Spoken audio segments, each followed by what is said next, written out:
Tertúlia. Meu boa tarde aí para todos e todas. Hoje é dia 4 de abril de 2012, quarta-feira. O verbete é de número 2255. Ele tem 5 páginas, 47 logias, 23 máximas. Eu chamo a atenção que a divisão do detalhismo tem 19 máximas. O tema é parafissura consciencial. A especialidade é a parapatologia. Definição. A parafissura consciencial é o desarranjo ou desordem de natureza anticosmoética na estrutura do micro-universo da consciência imatura, fixada por autodesorganização, desleixo e inexperiência, exigindo reparo, reciclagem intraconsciencial e reequilíbrio pessoal ante as prioridades da evolução consciente. O mapeamento das fissuras conscienciais, as fissuras mínimas acumuladas, as fissuras intraconscienciais, a fissura tabagista, a fissura de caráter, a interassedialidade planetária enraizada em parafissuras conscienciais, a antipolicarmalidade, a ausência da sinalética energética para a psique pessoal, a ancoragem anacrônica do próprio passado doentio, as paramimeses de condições parapatológicas, as ambições mundanas obnubilando as parapercepções quanto às realidades extrafísicas, o megatrafar fixado e manifesto em qualquer dimensão de manifestação consciencial.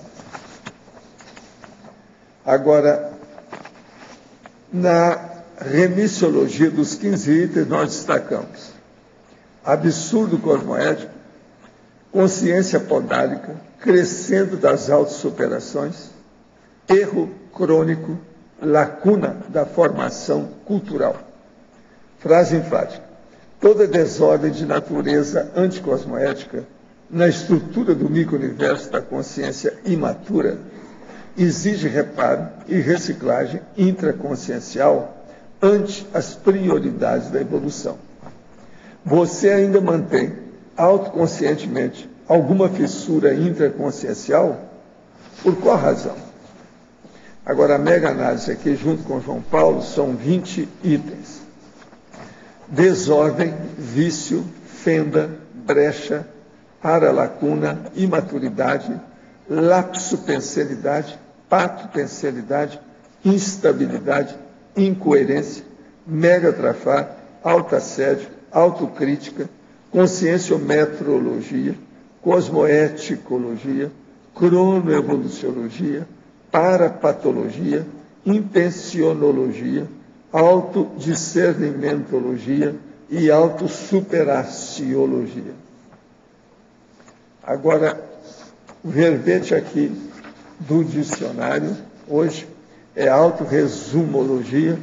Eu chamo a atenção para a pessoa ver aí a interdisciplinologia com 10 áreas científicas para o estudo do processo, do resumo e da síntese.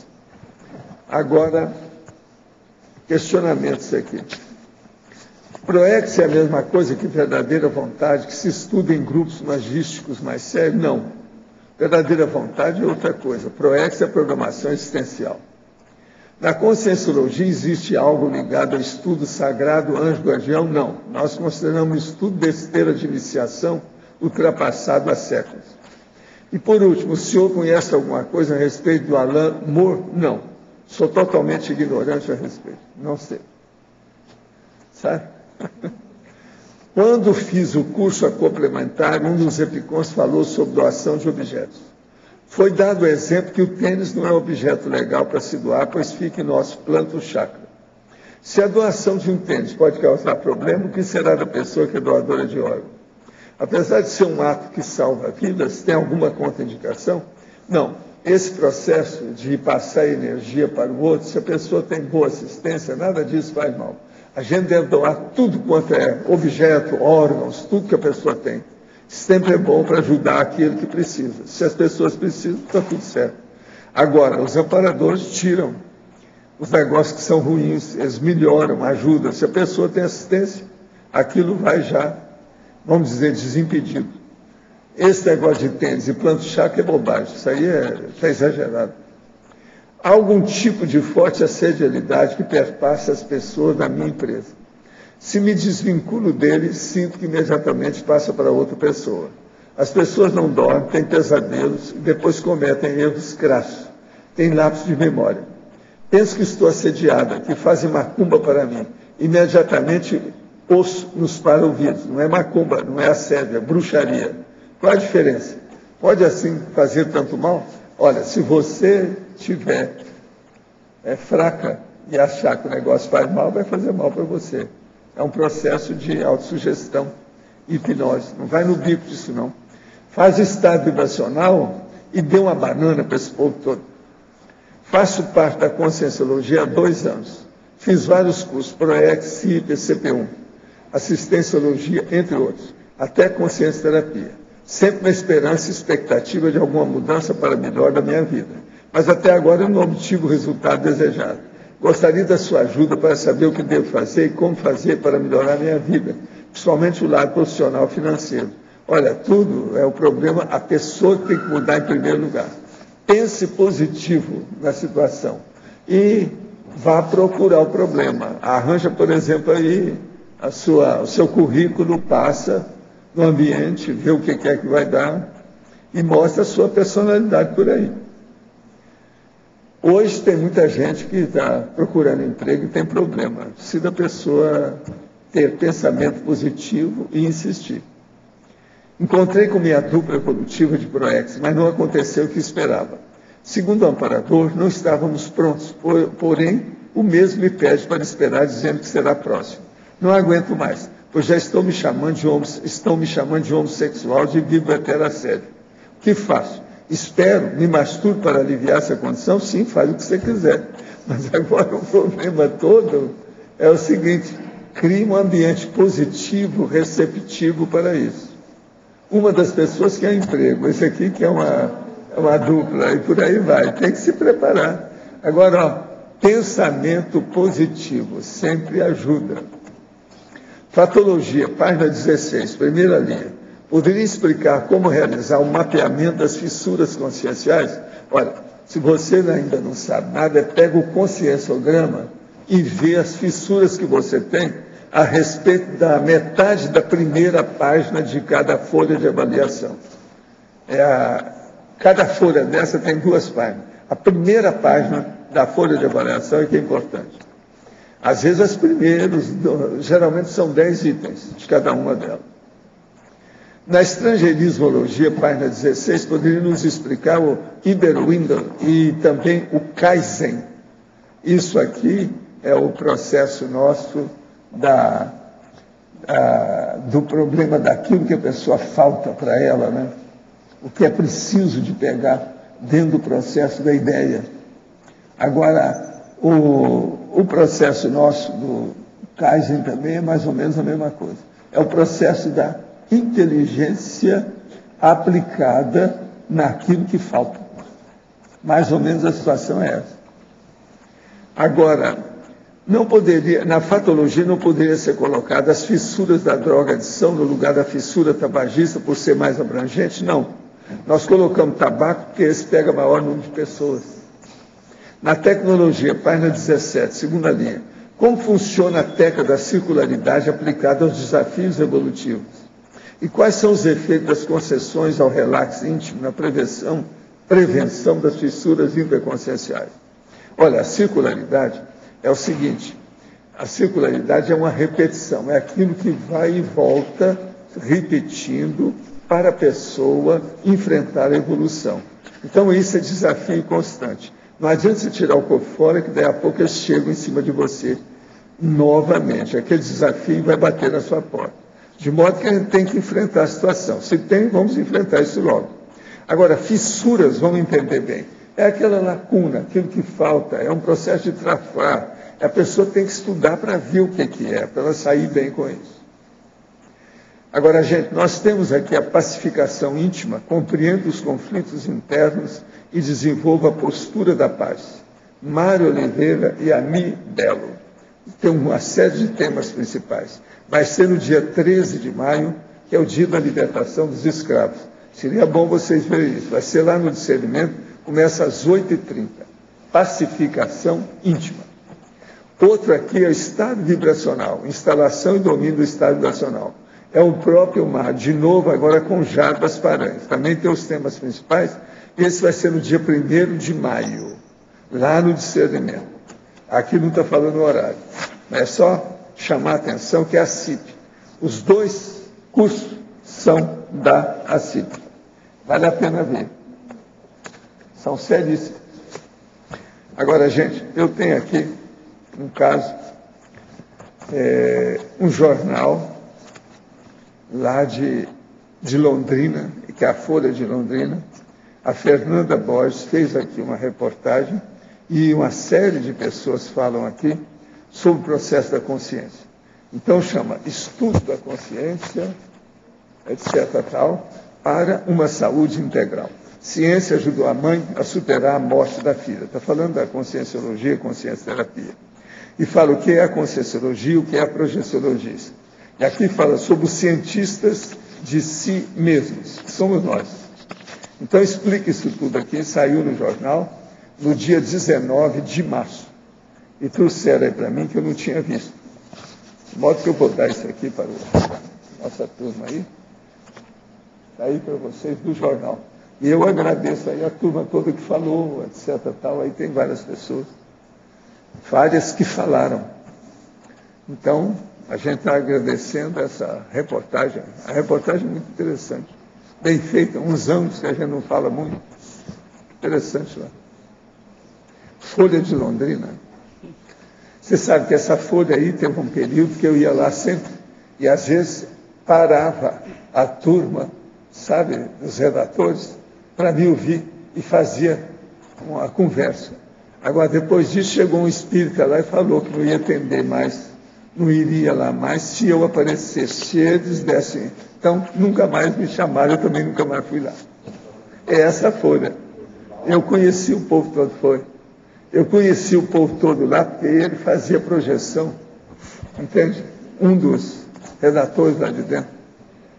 Era gente muito boa, mas agora, você sabe, tudo é um processo desse capitalismo selvagem. Né? A expressão acaba com tudo. Volto na pode falar. Teoriologia, página 17, a terceira linha, a teoria do hominissocialismo no âmbito da serenologia.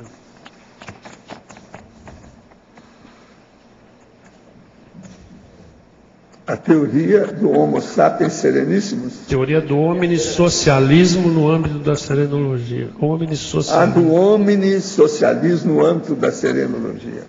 O hominissocialismo é a hora que todo mundo oferece tudo para todo mundo, tá certo? Isso é o hominissocialismo. É uma distribuição superior ao comunismo. Entre o serenão. E entra aí o serenão na história. Então, veja, é feito pela Tales, não através de dinheiro ou de bens materiais, mas uma coisa maior. Essa que é a teoria do hominissocialismo. Então, é você levar o socialismo para a serenologia. Essa que é a ideia. Mas lá no nível deles é possível. Agora aqui, por exemplo, Estado Mundial, você teria algum... Estado Mundial está dentro disso, é o caminho, né? Está no caminho, vai encontrar com ele. Agora, inevitavelmente. A outra coisa aqui, na quarta linha da tecnologia, a quarta linha de baixo para cima, sim, a priorização de técnicas... Das técnicas interassistenciais ante as técnicas de competição e emulação social. Pois é, você tem que pôr a assistência antes do processo das concorrências sociais que tem na vida humana. Tem que ajudar os outros, independente da competição comercial, industrial, social, e etc, etc. Então, na competição e emulação social. É o processo da concorrência. A assistência está aí, vamos dizer assim, implícita nisso, é isso? É. Tá ok, obrigado. Pode falar. Um pouco essa questão da emulação. O sentido que eu tinha de emulação é de você imitar o outro, né? E aí o exemplarismo está baseado nisso, na emulação. Mas emulação, quando se fala, é uma espécie de concorrência. As pessoas estão fazendo uma competição. Agora, exemplarismo não tem competição. Tá. Então a emulação pega mais coisas, porque eu estava até onde eu li era mais no sentido de ver o outro e tentar fazer igual ao outro. Não, é competição. Mas é competição. Emular é competição. Olha lá, está vendo lá? Não, eu já estudei. Não, mas eu não. Sim. Geralmente eu evito, mas a palavra mais usada para isso é disputa. Disputa. É emulação. Tudo é um processo de mula, né? Não vamos parar por aí que você já tem ideia. Valdo. Na página 17, em tecnologia, você coloca a técnica da observação. Dentro da ciência convencional tem essa técnica, a própria psicologia utiliza muito isso. Como que é a sua técnica de observação? Minha técnica de observação é levar tudo para a pangrafia. Essa você não esperava, mas é o meu jeito. Uma outra coisa, eu estava estudando isso essa semana. Você está falando um negócio... Deixa eu atender o telefone ali. Então, o que é que significa isso? A hora que a gente fala uma coisa dessa. Você, então, começa a ver a lateralidade de tudo que você pode, mas isso só no início. Depois você entra na multilateralidade. Então, essa multilateralidade, com o tempo, ela tem que ser pensênica, em primeiro lugar. Depois ela vem com aquilo, a concentração, a atenção, a associação de ideias. Por exemplo, a associação de ideias em tese, ela é sempre multilateral, tá certo? Pelo menos dois lados. A dissociação. Mas agora vem autojuízo crítico. Elaboração, por exemplo, do pensênico. Os processos da análise do construto. O problema de ver a originalidade da Nel Verpont. Tudo isso faz parte aí do serviço. Então, mas aí já não seria a reflexão em cima daquilo que foi observado? Quer dizer, já é a elaboração. Não, você tem que fazer concomitante. Concomitante. É simultâneo. É simulcognição. A simulcognição é a pangrafia. Entendeu? Até um certo ponto. Agora, por exemplo, se pudesse exemplificar, você... É o atacadismo, o generalismo, a multifacetação. Entende? Tudo é isso, tudo é a mesma coisa. Então, mas o seu processo, então, de observação dentro disso que você está descrevendo, você entrou num ambiente aqui, tertuliário. Como é que você está funcionando nisso? Eu sempre vejo, em primeiro lugar, o processo da energia. Já? Da energia. Eu olho primeiro o processo da energia, depois que eu vejo o resto. No caso aqui, eu preciso ver qual é o objetivo. Por que eu estou entrando aqui?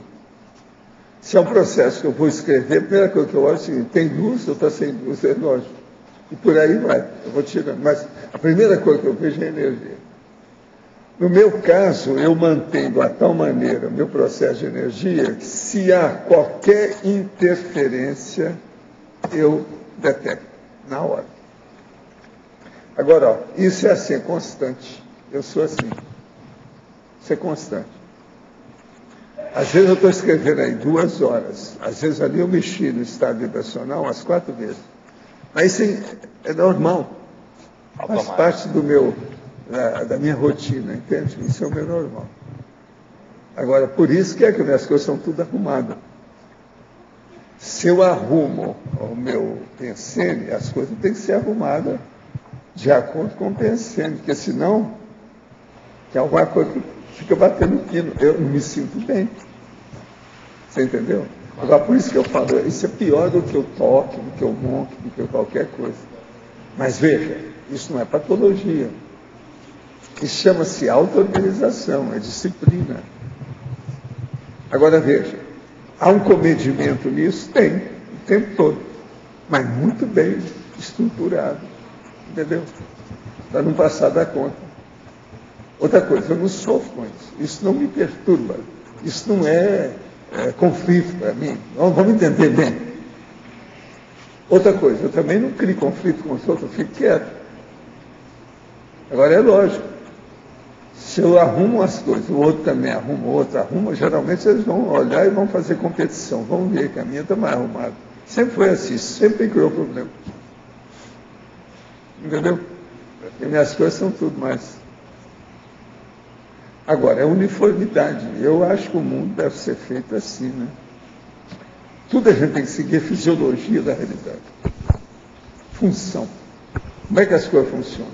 Se o negócio estiver fora da função, fica tudo carregado de patologia. Então a gente tem que ver. Ser funcional. Valdo, voltando a esse socialismo, eu posso substituir isso por uma interdoação material, né? É isso. Esse socialismo seria uma... Não é bem assim, não. Não é isso. E também não é maternal, não. Material. Material. Também não é bem assim. Porque o processo entra tudo aí. Não, é o processo, antes de mais nada, é tarístico. É uma hiperassistência. Tarístico. Se entra o processo material, é apenas para embasar a parte tarística. Então, não é bem. Nós não podemos falar que seja material. Não está bem correto. Mas não é que é material, isso aí é coisa só do... Você está ampliando isso só para o intrafísico. A hora que você dá uma coisa carregada de energia, você não está dando só a matéria. Mas interdoação... O meu presente, por exemplo, às vezes vai carregar de energia. Então, eu dou um livro para uma pessoa que está cheia de energia, que vai funcionar com ela, na mão dela, na bolsa dela, no quarto dela, na biblioteca dela. Tirando o material é uma interdoação. Eu também estou perguntando, né? Não sei. Eu sei. Tá. Mas aí você está se referindo a coisas do intrafísico. Aqui se estende para o extrafísico também. Tudo que você falar comigo, pense junto. Se estou falando intrafísico, pensa no multidimensional. Porque essa doação lá... Isso eu sou fixado. Não adianta querer me combater com isso, não adianta. Porque a base disso é a TARES, então. A base disso é a prioridade. É você ver que isso é prioritário. E acabou. Eu não quero jamais esquecer a minha paraprocedência. Isso eu era rapazinho, já pensava assim. Minha vida inteira eu estou pensando nisso. Essa interdoação que ele está falando teria que ter um cosmoética junto, porque a doação por si só pode você não ser... pode avançar o sinal, não pode ir contra o direito das outras pessoas, é tudo baseado nisso. Mas isso ele sabe, ele já está sabendo. Isso está íncito no que ele está falando e no que eu estou falando. Isso aí não é problema. Eu não vejo isso como problema. Não é? Está lá dentro. Na página 17, Aonde? Efeitologia, na última linha.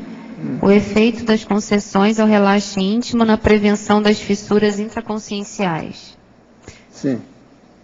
O problema todo é o seguinte: concessões ao relaxe íntimo na prevenção das fissuras.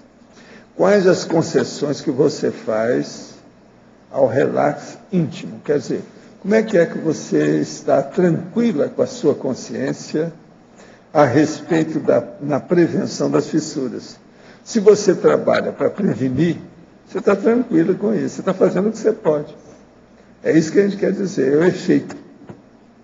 Agora, por exemplo, se você está afobada, ansiosa, tem impulsividade, ansiosismo, devido às fissuras que estão incomodando a você, isso não está bom, você tem que relaxar com as coisas. Se uma pessoa faz até um certo ponto daquilo que ela tem capacidade, que está dentro da competência dela, o gabarito, o perfil dela, ela pode relaxar, ela fica mais tranquila, ela não precisa ficar exasperada com o processo. É isso que a gente quer dizer, tá certo? Agora, o que eu vejo é que ela é das tais que pesquisam muito e estudam, né? Ela pergunta todo dia aqui. Muito diferente de gente que vem aqui e nunca pergunta nada. Ela quer saber. Não tem jeito. Valdo. Na página 17, o último item lá da neosinapsologia, ele inicia na página 17 e passa para 18. O último item de quê? Da página. O último item da página lá. As neossinapses originais. Criadas na elaboração dos verbetes enciclopédicos? Não, depois. As neossinapses originadas nos debates periódicos. Você pode falar como que esse processo ocorre dentro disso? Não, o problema é o seguinte, cada vez mais que você debate uma coisa, há uma tendência de ampliar aquela noção sobre aquela ideia, ou sobre aquela ideia-chave, a ideia núcleo do debate. Isso aí pode caminhar para o anel Verpont. É isso aí que nós estamos falando. Essa anel Verpont, ela vai desencadear a neossinapse, que é uma coisa nova. Agora, você sabe, se de criar muita neossinapse, a situação dá efeito, né, maior. E chegar a umas coisas melhores, num nível maior. O processo clássico da dialética ajudaria nesse sentido? É um pouco nesse sentido? Dialética ajuda, sempre. Que é aquele negócio da tese, antítese e depois uma síntese. Sempre ajuda. Todos esses macetes técnicos da ciência, da metodologia da ciência, do debate, ajudam. Agora, nós temos que ver o seguinte, temos que ser prático. Senão a pessoa fica na retórica, na oratória, entende? Isso aí não é o ideal, isso aí está ultrapassado. Agora, deixa eu perguntar, referente à vida lá do Zazi. Naquela época, fazia-se as discussões no processo da China? Mas era muito primitivo. Né? Era primitivo. Coisa muito assim, primária, em relação com a gente. A própria maiêutica do Sócrates era primitiva, né? Não era bom.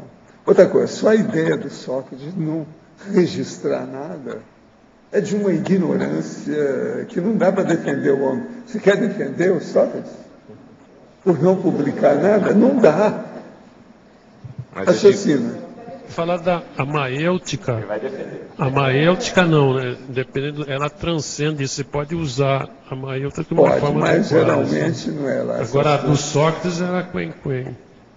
Porque ele conduzia aquilo para um determinado ponto. Assim. Manobrava as pessoas. É uma manipulação. Mas eu digo no processo lá dos eu acho que o Platão está superado. Na China, a questão da China. Platão está tudo superado. Sim. Se você for olhar, por exemplo, como é que funciona um evoluciólogo, você já vê que isso está tudo chega nem superado. perto. Mas eu digo o processo do Confúcio, o Zazi. Foram ótimos naquela época. Até hoje, ainda tem ainda as repercussões, as reverberações, como vocês gostam de falar. Eu já escrevi sobre reverberaciologia, viu? Qualquer hora vem aí. Existem essas coisas. Aí na página 18, ciclologia, o antepenúltimo ciclo. A passagem para o ciclo evolutivo mental somático, ocorrendo após a eliminação dos pontos cegos da autocognição. Qual é a principal técnica para a gente enxergar esses pontos cegos autocognitivos? Eu penso que aí é aquilo que a gente fala aqui sobre a avaliação conscienciométrica. Tem que começar por aí. Então, o conscienciograma, aquilo que eu falei com aquela pergunta que fizeram aí hoje, é pegar o conscienciograma e ver o que é que tem. Agora, os pontos cegos da autocognição é aquilo que a pessoa tem que não é prioritário. Isso, às vezes, fica obnubilando, fica fechando, sabe, a visão da pessoa de um ponto de vista maior. E ela fica com a monovisão muito acanhada. O processo é ver a coisa maior, mais ampla dentro da evolução. Então, o ciclo evolutivo mental somático, ele ocorre após essa eliminação. Agora, o que eu penso que o curso intermissivo foi muito forte nisso. Segundo lugar, agora, é o processo da conscienciologia, é outro ponto muito forte de manifestação que pode ajudar muita pessoa. É por aí. Agora, nessa questão de ver esses pontos que a pessoa não enxerga, Tem que fazer os cursos, examinar os processos de energia, parapsiquismo, de processo de lucidez, aquilo que eu chamo da autolucidez, autolucidologia, a parapercussiência, e ver o que é que falta nisso. Outra coisa séria é o currículo intelectual da pessoa, o intelectual que eu estou falando. Como é o problema da pessoa, por exemplo, do ponto de vista da neurolexicologia? Como é que são os dicionários cerebrais? O que ela faz com isso? O que eu conheço de gente que é ótima em matéria de poliglotismo e que não faz nada, não está no gibi. Vocês também devem conhecer muita gente assim. A pessoa às vezes sabe 5, 6 idiomas. Você nunca viu que ela publicasse uma coisa, pelo menos a favor do poliglotismo, você não vê. Tem gente que não faz nada disso. Ela às vezes usa aquilo para sobreviver, dar aula sobre certo curso de alemão, curso italiano, uma coisa qualquer. Mas... Então, esse processo, o que é? Isso é uma fissura. A pessoa não está dando prioridade daquilo que ela tem. Agora, veja, até um certo ponto, ela tem uma aquisição nobre, no entanto, ela é ociosa com a aplicação dessa aquisição. É isso que eu estou chamando a atenção. Muitos pontos cegos são assim. Não tem lógica? Então nós temos que caminhar para isso, tem que acabar com isso. Por que quem fez o curso intermissivo não tem retrocognição do curso? Significa que foi reprovado? Não. Significa que a memória da pessoa não é muito boa. Por que o livro Obras Postas de Allan Kardec não está incluído na leitura da doutrina espírita? Não, isso depende do lugar, não é bem assim, não. Tem lugar que eles colocam. Não é assim, não. É que eles fizeram isso aí, o Obras Postas, foi uma chega, né? Fez depois, mas tem coisa que eles põem junto. Quando uma consciência sofre uma mutilação no mental soma, numa existência, como se processa a recomposição, visto que o corpo do discernimento está comprometido, usando, vivenciando, existindo e fazendo assistência. É assim que a pessoa recupera. O senhor é a favor de ainda existir velório? Não. Se pudesse, eu acabaria com isso há milhões de anos. Isso desde a década de 40. Que lá em Uberaba nós tínhamos lá o culto do processo do enterro, né, que era diferente. Em vez de você mandar flores, você dava um dinheiro e assinava numa coisa. Então, juntava aquele dinheiro todo e comprava alguma coisa que aquela pessoa gostava de fazer assistência e dava para aquela pessoa. Então, por exemplo, uma pessoa gostava de criança. Então, ele juntava o dinheiro todo do velório, comprava um monte de coisa e levava para um educandário infantil. E dava para o educandário, em favor daquela pessoa que morreu. Isso então que é o culto, sabe, funerário, muito sério. Agora, o povo espírita participava disso, os maçons participavam disso, muita gente participava. Então, velório. Outra coisa, eu sou favorável à cremação, né? Tem que lembrar disso. E à doação de órgãos. Foi correto a Inglaterra declarar uma guerra para remover o exército argentino das Malvinas? O que o senhor faria se estivesse no lugar do primeiro-ministro inglês, se falhasse todas as opções diplomáticas? Não, aquilo ali, eles foram defender o negócio dos Kelters, que moravam lá. A Argentina quis fazer aquilo porque o maior erro deles foi que aquele cara, que era o ditador da Argentina, pensou que a Inglaterra não ia reagir, porque quem estava dirigindo lá era uma mulher. Ele não dava valor para a mulher. Então ele falou, ele não vai reagir, porque é uma mulher que está dirigindo a Inglaterra, eles estão no lugar. E, no entanto, a dama de ferro, que era chamada, ele não entendeu nada. Por isso, foi uma derrota fragorosa. É tanto que eles não se prepararam nada para a guerra, por tudo de qualquer maneira. Tem 2 livros de argentino falando sobre o fracasso dessa guerra das Malvinas, que eu nem quis ler, porque me dá pena. Né? É muita bobagem, que tem tudo baseado em fatos. São 2 livros. O Galtieri, que era o ditador da época, Ele tentou fazer aquilo porque ele já está. A ditadura estava desgastada. A Inglaterra não ia reagir porque era uma mulher que está dirigindo que não ia reagir, mas. E outra coisa, ela tinha, a dona lá, a Thatcher, tinha interesse, que parece que o marido dela tinha interesse nas Malvinas, com os Kelpers. Ainda tem isso. Não, eles não viram nada, povo bobo, né? Avançaram. Interesse agora, por histórico, exemplo, isso aí que estão falando, isso tudo é besteira. Por exemplo, eles falam assim, quer ver? Tem que ser a Malvinas da Argentina porque está junto. A Inglaterra não tem nada que está lá naquele fim de mundo. Então a Inglaterra responde com a lógica terrível de diplomacia política internacional. Se fosse assim, os Estados Unidos têm que devolver o Alasca. A Rússia não sei o que quer, tem que devolver, o outro tem que devolver não sei o quê, porque está cheio de ilhas separadas por aí que é do outro país. Eles têm razão. O que vai fazer com eles? Eles têm razão. Agora, o problema da Argentina e essa presidente está fazendo essa força toda devido ao petróleo. A briga é do petróleo. Antes, não. Outra coisa, vocês sabem que na década de, acho que foi de 70, 90, depois vários lugares, que eles estavam entrando num contrato para ficar, acho que 99 anos depois, cederia para a Argentina. Depois voltaram tudo, veio esse ditador e quis invadir lá. Maior loucura. Boboca. Professor. Agora, olha, os argentinos, esses generais argentinos, eram da cabeça menor que teve na América Latina.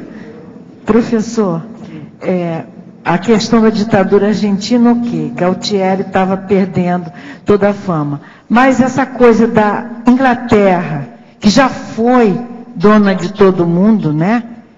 O sol nunca se põe, o sol nunca se ponha nos territórios. A fazer um contrato, eles foram em cima. O senhor não acha estranho essa terra ainda pertencer esse negócio é muito difícil da gente estar defendendo a Argentina. Eu já estudei isso demais. Vou passar para o argentino, tá? Não dá para defender. Tem muita bobagem atrás disso.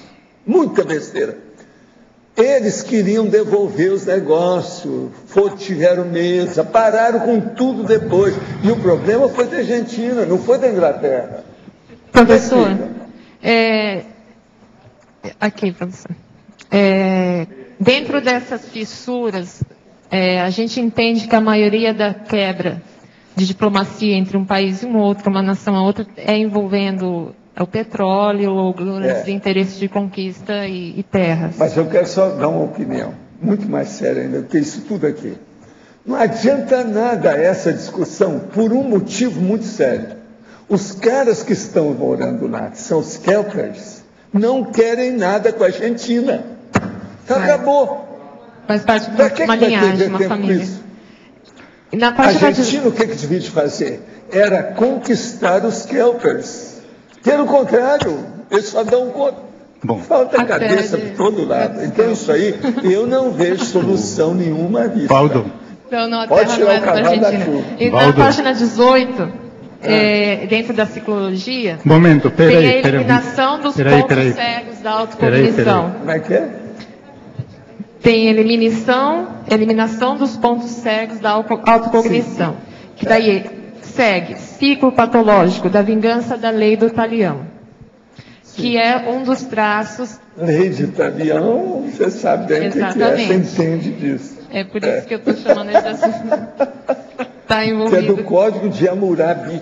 O Código de Hammurabi, inclusive Mahatma Gandhi falou olho por olho, dente por dente, e o mundo isso vai ficar cego. Isso é quase a gente falar que é da época do Cro-Magnon. Então, são fósseis. Eu tive uma observação que você disse assim, quebra-se essas fissuras da vingança e desses autocognições cegas com a intelectualidade. Mas vamos entender que os maiores dos diligentes bélicos são de uma intelectualidade bem avançada. Então, a intelectualidade, o acesso à cultura para eles Você está falando que o dirigente bélico... Um dirigente, assim, a classe científica, os que produzem... Não tem. Quem é que falou isso? Só o cara de ser belicista não tem intelectualidade nenhuma. Não tem a inteligência evolutiva, mas pelo contrário. Escuta, intelectualidade. O que seria intelectualidade? Antes de mais nada, você tem que ver a qualificação prioritária do que a pessoa sabe. Uma pessoa, por exemplo, que sabe desmontar tudo quanto é arma, você acha que ela é muito intelectual? Não. Ela é uma boboca.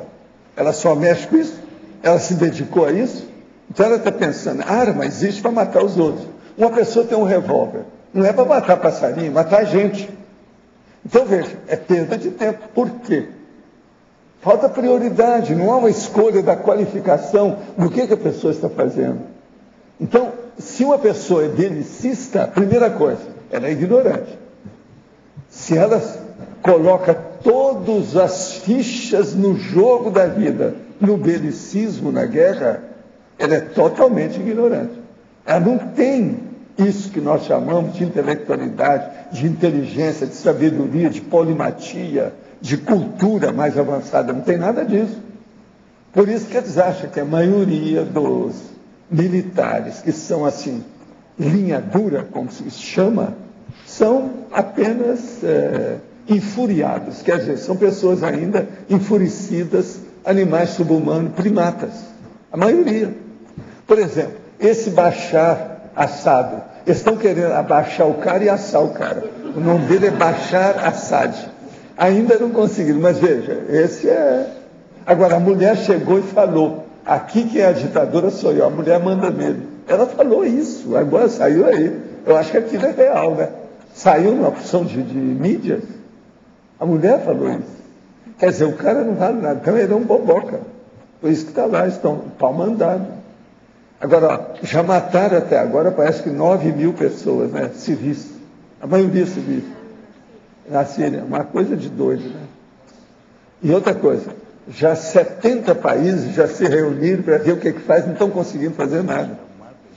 Agora, a ONU está muito frágil, né? Muito fraca. Sabe dar um jeito nesse povo. Valdo. Sim. Desculpa, mas eu tenho que voltar com esse negócio das Malvinas. Aquele lá defende a presidenta da Argentina. Ele defende tudo.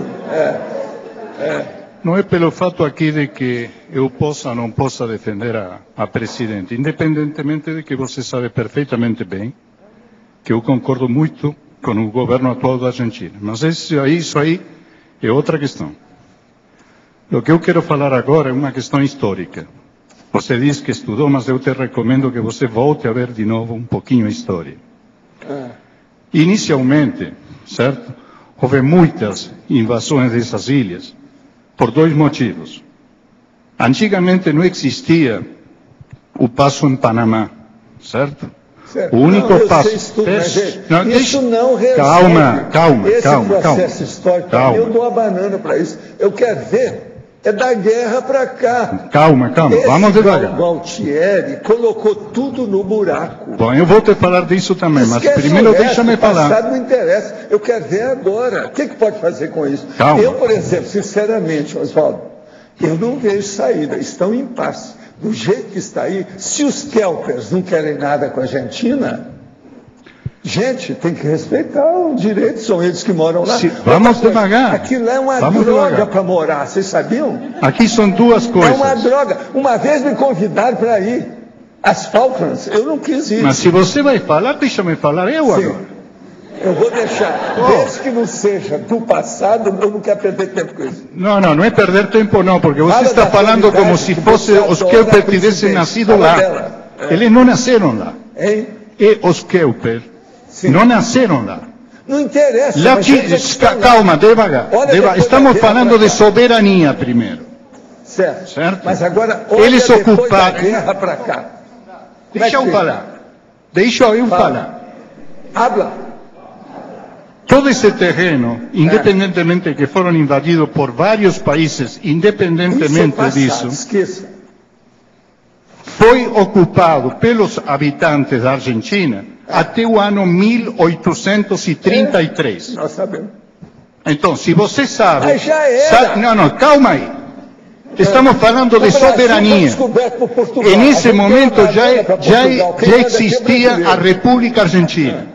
Portanto, como país constitucional, certo? Já existia em 1833. Certo. Portanto, esse terreno, ou essas ilhas, foram invadidas pelos ingleses, que nós já tivemos outras 2 invasões, certo? Certo. No ano 1833. Então aqui temos que separar 2 coisas.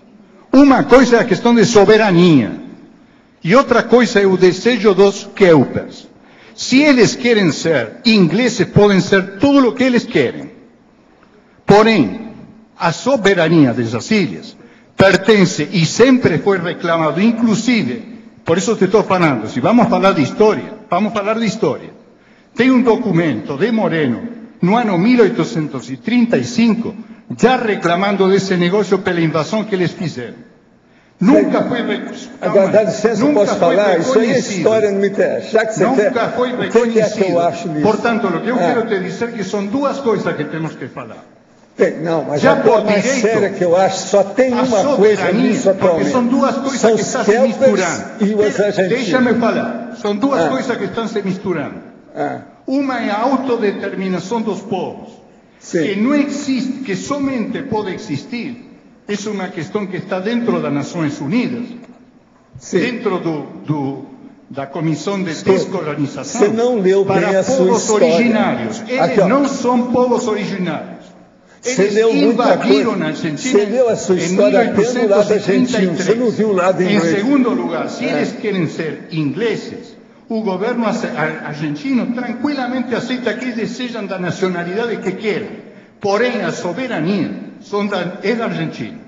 É uma questão histórica que está no fórum internacional e tem feito um monte de reclamos. Se você quer reconhecer, reconheça. Mas essa é a história. Esse é o fato. Você reconhece que foram os argentinos que invadiram as Malvinas? E outra coisa. Não, escuta, isso foi uma besteira de um governo militar que tentou ficar no poder. Eu vou te dizer mais. No dia 30 de março de 1982, teve uma tremenda greve na Argentina, em Buenos Aires, justamente em contra do governo militar. Eles, no dia 2 de abril, 3 dias depois, invadiram as Malvinas, justamente como um ato de se perpetuar no poder. Isso estou totalmente de acordo. Que foi uma grande besteira, foi. Mas são 2 coisas diferentes. Que você tem que ver o resto. Não, a guerra da Malvinas não dá direito de soberania. Direito de soberania. Se você quer reconhecer, reconheça. Mas essa é a verdade. A Inglaterra devolveu um monte de conquistas deles e todos esses processos durante muito tempo. E lá pelas tantas, eles também iam devolver para a Argentina. A Argentina embolou o meio de campo, não topou, eles pararam com a conversa. Hoje em dia, a própria televisão está falando isso. Essa semana eu estava expondo isso aí. O nosso amigo que representa lá a Globo também estava falando isso em Buenos Aires, a mesma coisa. Valdo. 14 de junho, no próximo 14 de junho, existe a reunião do Comitê Internacional da ONU de Descolonização. E nesse fórum vai falar a nossa presidente. E aí você vai ver o que vai acontecer. Sei, mas agora o que ver são os Kelpers.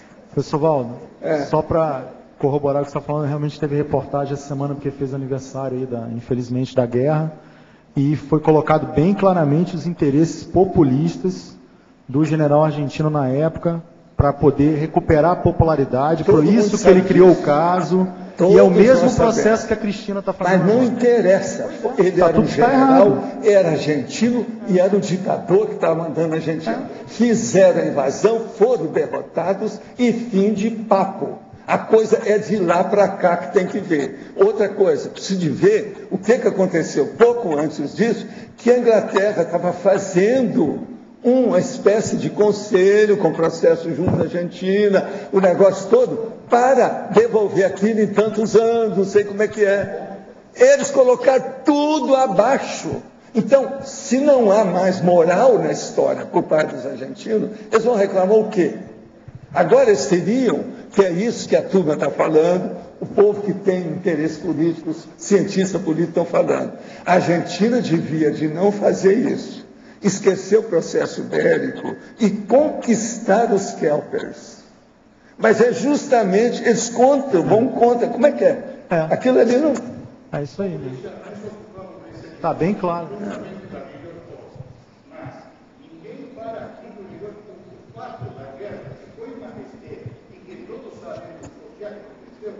não dá direito à Inglaterra para dizer que a soberania dele. Não dá direito. Isso é o que nós estamos sustentando. Vamos ver essa reunião, o que vai dar lá. Agora, veja, daqui a pouco a Rússia vai reclamar dos processos da Alasca. E por aí vai. Eles já postaram, a Inglaterra mostrou isso tudo. Diplomaticamente, eles têm um direito internacional, tem uns 4 ou 5 casos horríveis na Inglaterra. Como é que eles vão superar esse princípio? Eu acho difícil isso aí. Você já viu isso aí, como é que é, não? Tem uma série desses locais que continuam. É igualzinho a Falklands. Não é só a Malvinas, tem outras coisas. Mas o Acre é outra coisa. Eu estou falando de ilhas e gente assim de ponta. Um negócio fora. O negócio é muito mais sério nisso aí. São 4 ou 5. Agora, as mídias todas estão falando isso. Há semanas falaram isso de novo. Então, como é que fica? Tem muito mais coisa nisso. Agora, o processo, já a própria, a turma da Argentina tem falado isso também, já tem gente lá dentro que está pensando que o ideal não era forçar a barra do jeito que a Cristina está fazendo, mas era conquistar os kelpers e fazer o negócio com eles. Acabou. Aí é que seria o máximo. Daria uma bela banana para a Inglaterra. Entendeu? Valdo, de qualquer forma, essa guerra teve um benefício que derrubou a ditadura. Eles entraram lá de fora e caiu a ditadura. Isso foi ótimo. Eu torci para cair. Foi isso aí, foi bom. Na época eu torci para se ferrar. Na questão da derrota lá da Argentina, foi bom para forçar a barra de acabar com a ditadura. Isso aí foi um ponto positivo. Agora, a derrota foi fragorosa. Se vocês lerem esses livros que tem sobre o assunto, que é de argentino que participou da coisa, dá pena. É tanto que eu nem quis ler os 2 livros que eles falam. Eu vou te dar mais um dado, Valdo. Nessa guerra da Argentina morreram 649 jovens, todos eles entre 18 e 19 anos. E vou te dar mais um dado. Posteriormente da guerra, por questões de problemas mentais e drogas, morreram 1.340 pessoas. Puxa, o total. Mais 1.340. Ou seja, posterior da guerra, morreram mais pessoas que durante a guerra. A Argentina, com essa ditadura, o negócio é bravo. As coisas que a gente viu não é fácil. Agora, as coisas já vinham erradas lá, devido ao processo militar, vindo do Perón, que eu conhecia as coisas de perto. O negócio é o processo dos nazistas lá dentro. Isso tudo é pensamento nazista. Esse negócio, esse ataque, esse negócio, tudo é nazismo lá dentro. Professor, já tem muito disso na Argentina. Se a gente for ver nessa questão mundial, teria que ter sido gerada mais 2 guerras. Uma por Hong Kong, que está em negociação para devolver para a China, que é a Inglaterra que domina, e o Canal do Panamá, que também tem data para ser entregue. Então, são situações similares que os países não entraram em guerra. Mas agora pensa, a Inglaterra estava fazendo então, mas é o caso igual a Hong Kong. Tudo tratado. Então, igual a Hong Kong. Igual a Hong Kong, então, que eles vão devolver. O negócio é uma loucura. Os outros todos admitiram. Agora, só para fechar, professor, se ele fosse ver o livro do Sun Tzu, que ele não tem nada de guerra, ele já veria que não se luta contra alguém que vai perder. O Sun Tzu sempre falava, você não pode entrar numa guerra sabendo que você vai perder, porque ali é contra a Inglaterra. Agora, o que eu vejo é o seguinte, eu acho muito difícil a situação do jeitão impasse aí. Eu acho que os kelpers deviam de ser ouvidos. É a primeira coisa que eu acho. Eu acho que é a coisa mais inteligente nesse assunto, que tem que estar morando lá, são eles. Foi correto a Inglaterra declarar uma guerra para remover o exército argentino das Malvinas. O que o senhor faria se estivesse no lugar do primeiro-ministro inglês? Se falhasse todas as opções diplomáticas. Isso aí que é o negócio da Margaret Thatcher. Identifiquei em mim, há alguns meses, várias dessas fissuras que estão sendo discutidas na tertúlia de hoje. Tenho me empenhado em superá-las e esse ano estou dedicada a uma reciclagem da minha formação profissional e estou muito dedicada a isso. Contudo, estou morando fora de casa, em um ambiente de claro assédio. Tive algumas experiências que comprovaram isso. Sinto que estou regredindo nos avanços que eu tinha obtido nos estudos da conscienciologia e estou sentindo muita barreira energética. Como posso fazer para ajudar a aliviar o ambiente do assédio no ambiente em que estou vivendo? Será que tudo isso é, na verdade, aqueles efeitos que o senhor me disse uma vez que eu iria sofrer por uns 2 anos por ter deixado a Umbanda? Não há dúvida. Essa pessoa é do Rio de Janeiro, eu sei quem é. Agora, ó, procura aí o Instituto aí no Rio e procura mexer com o processo de energia e estado vibracional para você ficar livre desses despachos e essa situação toda em cima de você. Esse povo é que não está te deixando em paz. Professor, a barra é isso mesmo. Do verbete da enciclopédia. Sim. Página 18, ciclologia, quando o senhor fala sobre o ciclo dos erros, acertos, reciclagem e autorretratações. Sim. Gostaria que o senhor pudesse fazer um comentário. Sim. Versus paradoxologia, o paradoxo do erro exigir mais esforço e energia em comparação ao acerto evolutivo. Se eu pudesse fazer Sim, o problema todo é o seguinte: o ciclo da pessoa, ela tem o erro, ela erra, depois ela começa a fazer os acertos, aí ela caminha para uma reciclagem, até chegar no fim para apaziguar tudo e pacificar com todo mundo, ela faz as autorretratações. É assim que a pessoa funciona dentro desse ciclo evolutivo. Agora, o paradoxo do erro exigir mais esforço é sempre óbvio. E energia, se ele comparado ao acerto evolutivo, porque o acerto, ele pacifica, ele tranquiliza, entende? Agora, o erro não, ele levanta poeira, ele cria problema, ele dá muito mal entendido. Então, é necessário ponderar isso tudo sobre esse aspecto. De modo que o ciclo dos erros, a pessoa tem que parar em primeiro lugar e ver onde é que ela errou e não errar de novo. Porque a tendência da pessoa é a seguinte: nós todos somos assim. Você faz alguma coisa, aquilo é novo. Depois você repete. Chega no certo ponto que aquilo vira rotina. Se você fez alguma coisa positiva, aquilo é ótimo. A rotina é produtiva, ela vai crescer, vai expandir. Agora, se você começou a fazer alguma coisa que está errada, você se habitua àquele erro, aí o negócio vai piorando cada vez mais, cada vez mais, cada vez mais.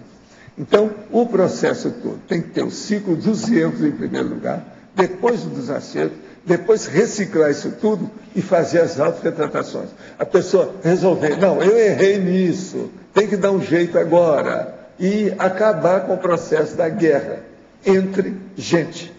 Dá um jeito nisso. Agora, o paradoxo, então, do erro exigir maior esforço e energia se comparado ao acerto, porque o acerto não existe tanto.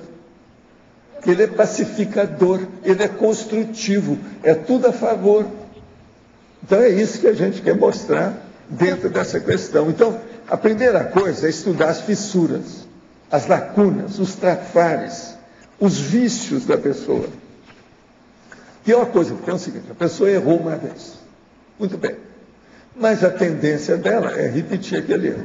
Vai chegar um ponto que ela repetiu 3, 4, 5, 10 vezes. Aquilo virou um vício. Houve um desvio. Aquilo fixa.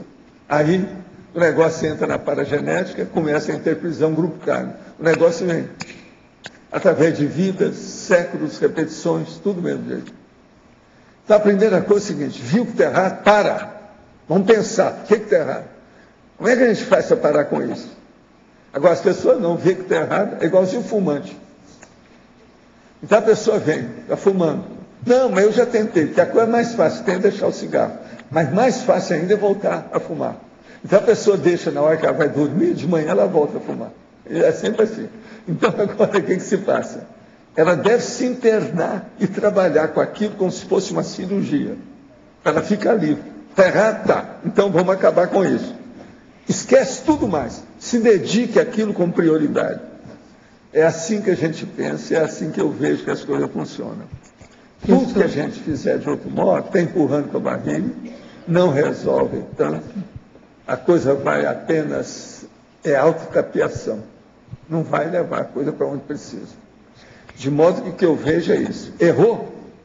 Para pensar. Se você reconhece que você errou ali, por que errou? Primeiro tem que ver a causa, de que modo foi, para não repetir aquilo de novo. É o jeito. Professor, em relação ao grupo Karma, essas autorretratações, se elas não puderem ser imediatas, não, digamos... a pessoa faz aquilo que ela pode, nunca é aquilo que ela quer totalmente. E outra coisa, esses negócios tudo demoram muito, né? Às vezes demora demais. Agora, você tem que lembrar o seguinte, uma pessoa, se ela perdoou a outra e abençoou, e a outra não quer admitir, o problema é da outra. Ela ficou livre daquilo. Ela fez tudo que podia para reconciliar. Não deu certo? Deixa para lá. Abençoa, pensa positivo e joga fora todos os bagulhos energéticos relativos àquela pessoa. Isso é o melhor que a pessoa faz. Deixa para lá.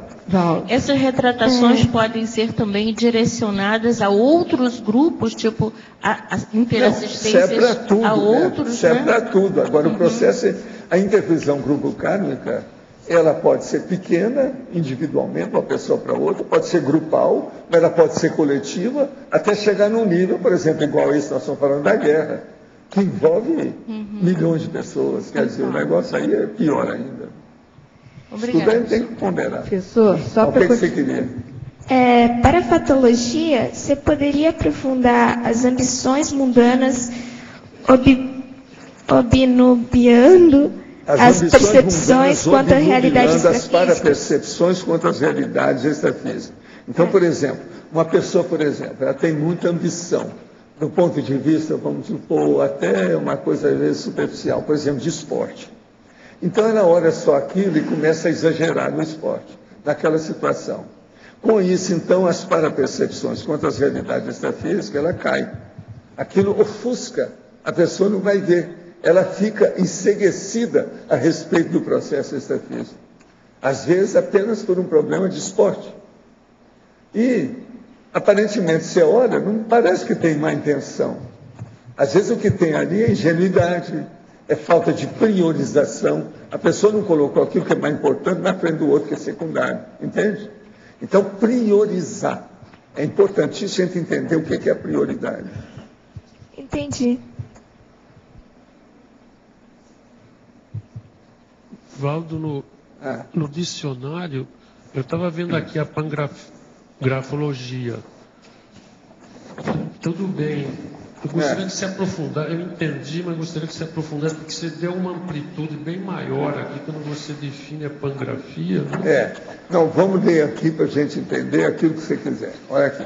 Quanto aos parafenômenos, importa observar a pangrafia, que é o que nós estávamos falando aqui até ontem, né? Que começa a aparecer depois da autodispersidade. A aquisição para ficar na vida da consciência ao modo de arroz e feijão cotidiano.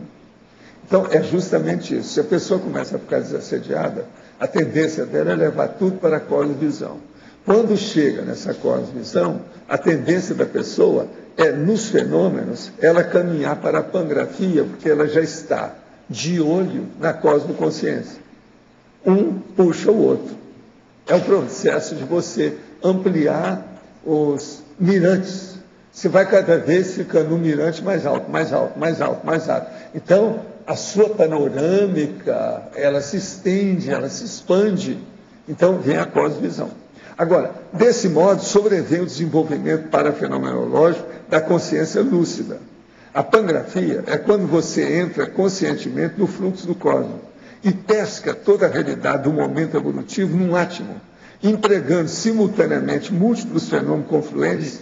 Infelizmente, o povão ainda está muito enrolado com a cólica intestinal. Não dispõe de tempo para pensar em pangrafia. Aí é o negócio da paralienação e da Robex, né? Nesse contexto, deparamos com a síntese do apedeutismo generalizado quanto à parafenomenologia. Eis a síntese da pangrafia. A teática do trinômio homem-intelecção, homem-sapiência, homem-filosofia. Conforme a cosmovisão mais transcendente do fenômeno de alta envergadura e inimaginável surpresa, que a gente nunca sabe o tamanho de uma pangrafia que uma pessoa pode ter. Entende? Devido aos fenômenos que entram nisso, que é um conjunto de fenômenos, é uma reunião. Eu achei bem interessante, como você falou, a pangrafia é quando você entra consciencialmente no cosmos e pesca toda a realidade num átomo. Pois é, mas agora veja. Agora isso Como é que a gente, sem ter a cosmoconsciência, você sabe disso? devido ao processo da extrapolação extrafísica. Os amparadores, um serenão, um evoluciólogo, pode dar essa extrapolação do que é através da pangrafia. A pangrafia já mostra a realidade do que é que a gente quer dizer com código de consciência. Porque você pesca num átomo, pesca assim de imediato um monte de coisa. Agora, o problema é esse, é o patamar. Você vai subindo, aquilo vai se ampliando.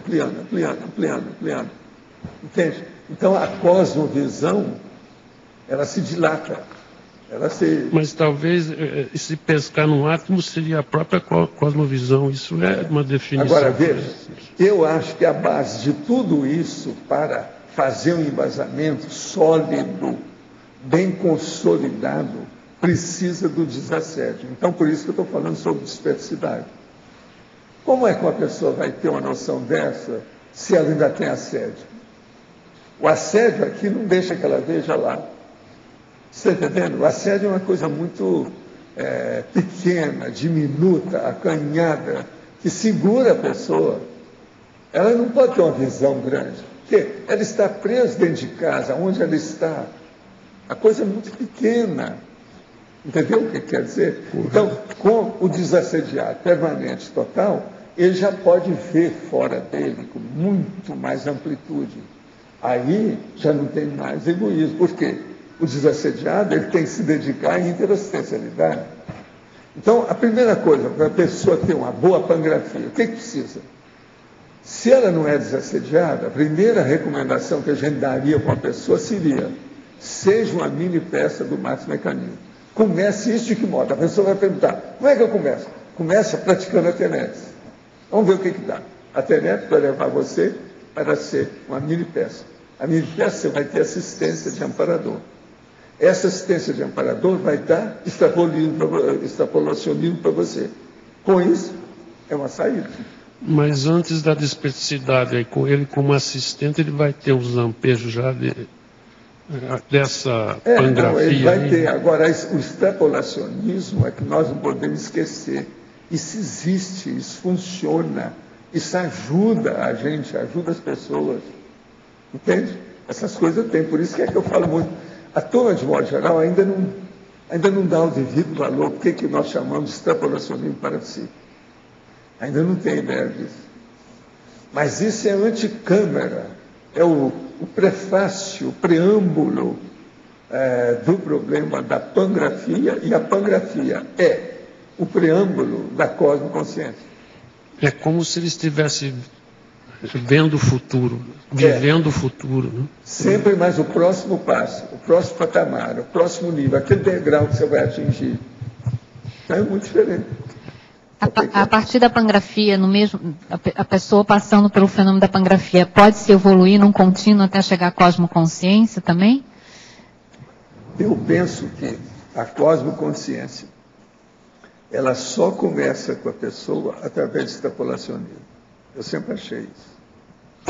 Ela não vem, por exemplo, a pessoa nunca teve aquilo, ela vai ter de uma hora para outra. A pessoa fica doida. Isso está claro para mim.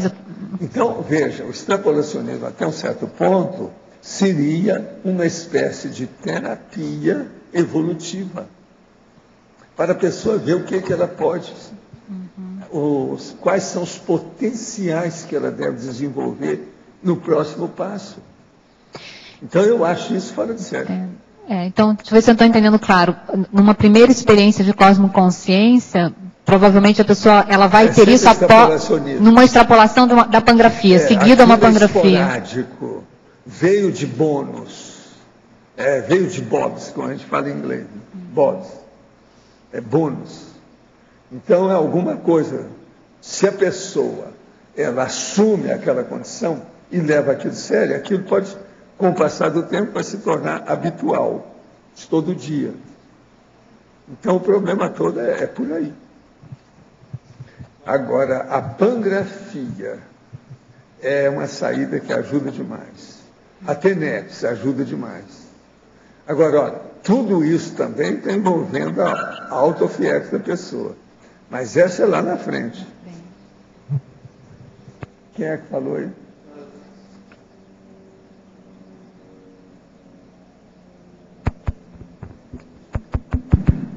tudo bem, João? Deixa eu te perguntar, então.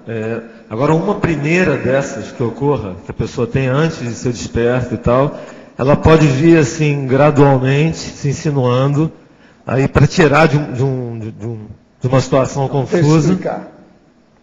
Se uma pessoa tem um extrapolacionismo, você sabe, todo fenômeno é preciso de procurar estudar qual o conteúdo da mensagem dele. A mensagem, geralmente, do extrapolacionismo já é endereçada ou é totalmente condicionada para aquilo que a pessoa precisa de entender no processo dela ver o futuro imediato que a aguarda. Sim. Então, uma coisa puxa a outra, mas explicitando tudo, clareia tudo para a pessoa, abre os horizontes para ela. Então, só que essa compreensão, às vezes, vem com aquela saturação do próprio momento, vamos dizer, semanas de vivências, com o ápice daquilo, né? Quando esse extrapolacionismo ocorre pela primeira vez, ele sempre surpreende. Uhum. Essa surpreendência é preciso ser superada do ponto de vista de emoção. A pessoa tem que ponderar, fazer reflexão sobre aquilo, cortar o processo animal da emoção e pensar com mental soma, com discernimento. Senão, ela perde a oportunidade. Agora, isso é que é. Por isso que eu falo aqui muito extrapolacionismo. Por exemplo, alguém aí que estuda fenômenos, vocês já viram falar em extrapolacionismo em algum livro por aí fora? A maioria não fala disso, ninguém sabe o que é isso. Não dessa forma. Então, veja, é uma coisa simples, aparentemente, que tem um efeito extraordinário, devido à condição evolutiva. Onde é que entra o extrapolacionismo? É uma condição crítica, mas, relevante. O que eu sinto é que dentro desse processo, se não tiver um objetivo bem traçado, ou se o sujeito, no meu caso lá foi explícito, né? Mas se a pessoa não tiver isso bem delineado, entrosado com os amparadores, se não for tão explícito, ela pode abortar aquilo dentro do crescendo, né? Antes de chegar no ápice, né? A maioria, quando eles fazem, se o extrapolacionismo é muito crítico e de alta relevância, geralmente eles já fazem com uma pessoa que tem gabarito para entender. Então, uma boa parte, isso é útil, é produtivo, funciona. E quando o negócio é, vamos dizer assim, é imprescindível para a pessoa continuar o processo dela, né? Que aí é muito claro para onde aquilo está se encaminhando, né? A pessoa pode até ser meio, vamos dizer, boboca às vezes, que ela acaba compreendendo aquilo pelos próprios fatos, né? E aquilo, de uma forma ou de outra, como não tem saída, acaba chegando no corpo, né? Por isso que eu insisto sempre naquela posição que a pessoa teve um fenômeno parapsíquico. Ela deve procurar qual a mensagem desse fenômeno, que é a análise de conteúdo da ocorrência. Todo mundo precisa disso, sem exceção. E todo fenômeno precisa ser assim. Se ele ocorre espontaneamente, de maneira centrípeta, de fora para dentro de você, é necessário analisar qual é o processo ali da mensagem. Que essa mensagem, às vezes, ela clareia mais do que a leitura de um livro ou a leitura de uma biblioteca inteira. Porque é aquilo que a pessoa precisa na hora. Mas eu acho que tem, além disso, em situações específicas, além dessa compreensão, se a pessoa for na mensagem, a abertura a mudança de nível, né? Isso aí, às vezes, não sei se é mais importante, né? Porque tudo é guiado pela mente mesmo, né? A coisa da cognição, né? Mas ela te dá uma facilidade, né? Essa passagem de nível te dá uma facilidade, às vezes, maior do que a cognição em si, né? Não sei se está entendendo o que eu estou dizendo, né? Dentro de uma situação de muito encantoamento, que aquilo dali se direcionou sem ter outra possibilidade de encaminhamento, né? É por aí. Agora, o problema é esse. Vamos estudar. Extrapolacionismo, pangrafia, fenômeno, conteúdo. Aqui. Entende? Análise de conteúdo. Aqui no ar. Fala. Só pegando esse gancho aí, quando o senhor fala assim, até anotei aqui, que normalmente isso é feito para a pessoa, para mostrar o futuro para ela, né? Extrapolacionismo. É o futuro imediato. Isso. Agora, seria também uma linha de pesquisa para ela entrar naquilo? Por exemplo, ela está fora daquilo. Se está mostrando, é para a pessoa pesquisar. Então, justamente. Eles não vão mostrar uma coisa para a pessoa ficar por aí. Não, estou dizendo assim. Tem que se mexer. Porque não é só mostrar o futuro. Se ela não for atrás, que eu quero dizer, o negócio dá uma parada. Isso que eu estou querendo dizer. Por exemplo, a pessoa tem uma projeção lúcida, que ela vai fazer um desassédio e tal, não sei o quê. Mas ela nunca mexeu com isso. Se ela não fizer nada a respeito daquilo, aquilo passa e não vem mais. Não é mais ou menos isso? Se ela continua pesquisando, aí a tendência é vir outras extrapolações. Se a pesquisa é boa, a intenção também é positiva, o discernimento aumenta, porque os amparadores vão ajudar. O que amparador extrafísico, cosmoético, quer fazer o tempo todo é arranjar gente que tenha lucidez para contribuir na interassistencialidade aos outros. Quem tem mais interesse na nossa evolução, às vezes, não é a própria pessoa, são os amparadores. Mas o problema é o seguinte, ajudar como? Se a pessoa, às vezes, não abre, vaza, ela não dá chance, como é que faz? É porque, às vezes não, eles estão vendo alguns trafores que a pessoa tem, muitas vezes ela nem sabe que ela tem aquela capacidade, não é isso? Aí eles vêm e mostram uma capacidade reprimida, um futuro que ela pode ter, para ela falar, pô, então isso aí, né, pode ser um caminho e começa naquela linha, não é isso? Agora, o que eu vejo é o seguinte, fenômeno, eu não dou tanto valor para as coisas, mas nós não podemos desprezar. A fenomenologia é um processo de laboratório, né, para todo mundo. Quem tem que apreciar isso seriamente. A propósito disso, eu quero chamar a atenção de vocês. Esse livro, por exemplo, do Rodrigo Medeiros sobre clarividência, é muito interessante em muitos aspectos. Vale a pena lerem o livro. Ele vai ajudar vocês, a turma que já foi a complementar, vai entender mais as coisas. Tem uma série de técnicas que ele está mostrando lá do modo dele. Outra coisa, ele expõe também certas coisas da Conscienciologia, numa linguagem que qualquer um vai entender, bem claro. Tem coisa até interessante que ele fala, muito interessante lá do aspecto. Porque ele, se sabe, ele é um QI muito elevado, o Medeiros.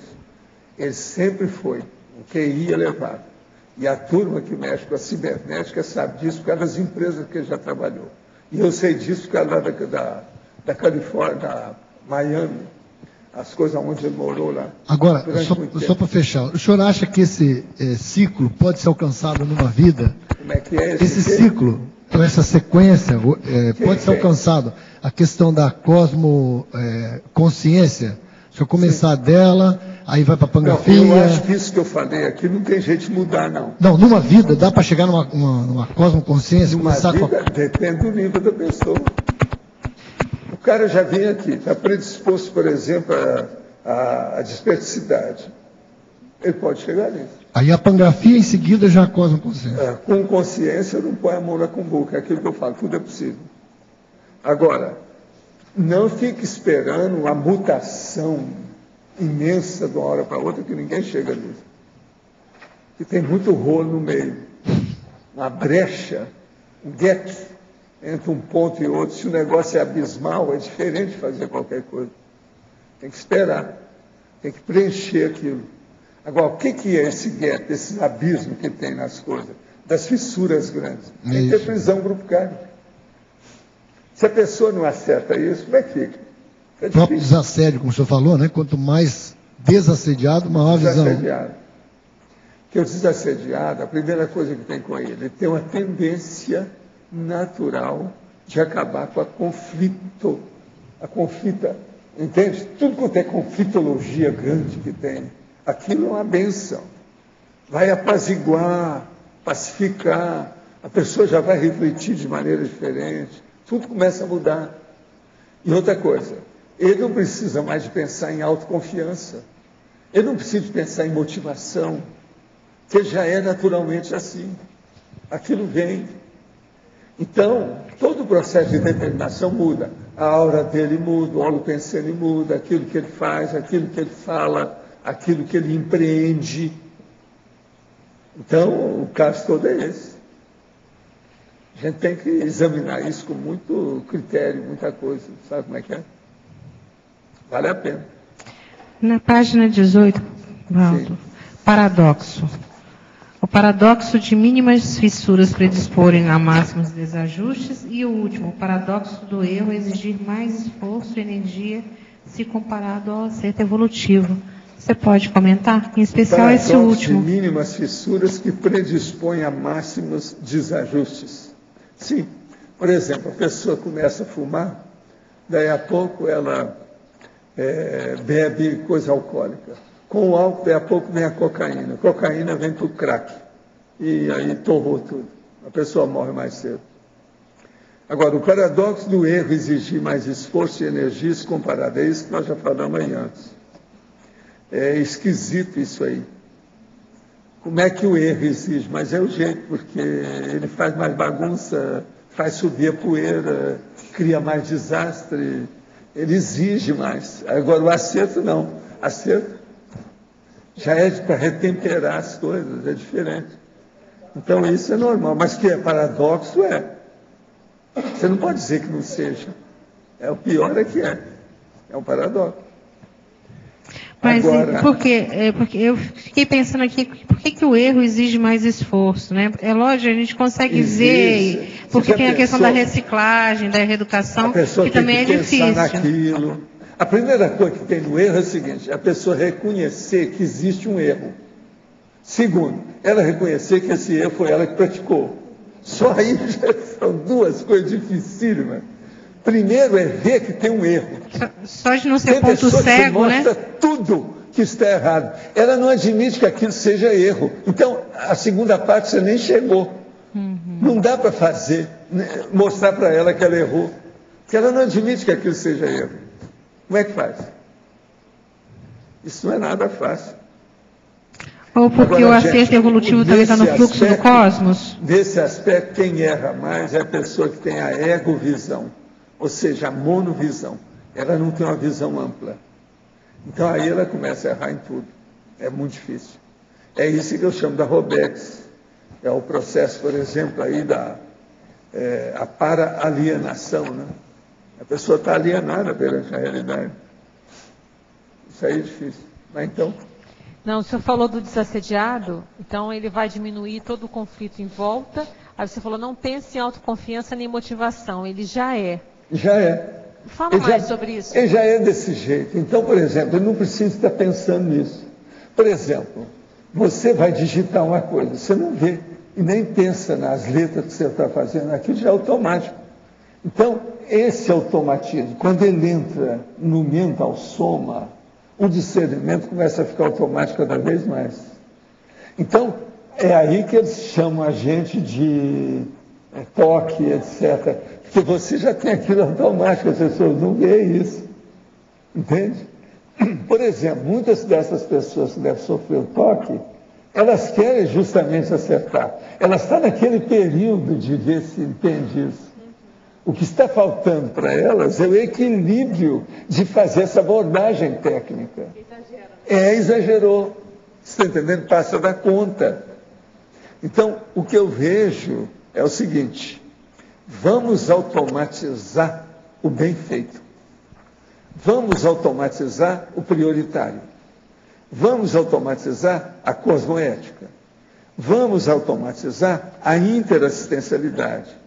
Vamos automatizar a noção perfeita da evolutividade. O que é uma coisa evolutiva ou não? Aí a coisa muda. Então chega naquele ponto que você não se... Aquilo você já não perde mais energia nem tempo com aquilo, não precisa estar pensionizando o assunto. Aquilo está íncito, já faz parte da sua natureza. Então, por exemplo, qual é o bom temperamento? É aquele que já tem na estrutura do micro-universo consciencial justamente esses processos automáticos do discernimento, do mental soma. Isso é que é o ideal. Esse é que é o melhor tipo ou qualificação de temperamento. Professor. É o temperamento mental somático, praticamente automático já. Que a pessoa não precisa mais de perder tempo com primarismo de repetir, sabe, a insignificância. Isso é o máximo. Você não precisar de repetir as insignificâncias. Porque tem uma opção de coisa que você é obrigado a repetir na vida. Você fica respirando o dia todo, você tem que escovar os dentes 3 vezes por dia. Eu vivo falando aquilo. E eu falo escovar dentes, porque tem outras coisas que o corpo exige também. Que eu não falei aqui. Tem o número 1, número 2, tem a opção de coisa, tomar banho, tem a opção de coisa. Como é que fica aí? Professor. Professor, eu estava refletindo aqui no verbete dicionário, né, de argumentos, na seção pangrafologia. Quando o senhor coloca que a pangrafia é quando você entra conscientemente no fluxo do cosmos e pesca toda a realidade do momento evolutivo, está se fazendo uma abordagem multidimensional. É uma ferramenta de abordagem multidimensional. Então, com isso, com essa cosmovisão, se nós chegarmos a isso, que o senhor já deve ter chegado, não, eu a vi gente alguma coisa disso, a mas releitura, como extrapolacionismo. Eu já tive mais de uma vez. Nós deixamos de perder tempo, energia nessa releitura, não, tipo mas assim. em compensação, cria um monte de problema para você. Um deles que criam, que é uma belezinha, é o consciencialismo. Começa por aí. Se você quer saber aquilo, você não sabe nada ainda. Trazendo essa abordagem que foi feita anteriormente, por exemplo, entre a questão das Malvinas, a Inglaterra, isso fica muito pequeno para a gente quando se vê essa abordagem multidimensional. Não deve haver guerra, deve haver diplomacia, é a cosmoética. Então a primeira coisa que tem que haver nisso é diplomacia de um lado e do outro. Ambos os países e também os kelpers estão errados. Por quê? Eles estão mantendo a ojeriza, o ódio, a guerra, tudo errado. Então, veja, precisava daqueles que estão mais próximos, que é a Argentina e os kelpers, começar uma diplomacia. Um dá presente para o outro, você está entendendo? Dá doce de leite, manga madura, alguma coisa, visitar, falar bem. Mas é o contrário. São vizinhos. Vizinhança tem que ser. Olha aqui, nós temos 3 países aqui. Nós não brigamos com a Argentina, Porto Iguaçu, a gente está lá todo dia. Então, está entendendo? Então, o evanciólogo, professor, ao fazer essa releitura, ele tem como foco a consciência em si, né? A consciência dos que estão nas Malvinas. E essa consciência que nós chamamos do autodiscernimento cosmoético. Essa que precisa. A hora que vem o processo, que é a diplomacia, tudo muda. É aquilo que eu estava falando com a nossa amiga aí, que já foi. O processo de belicismo.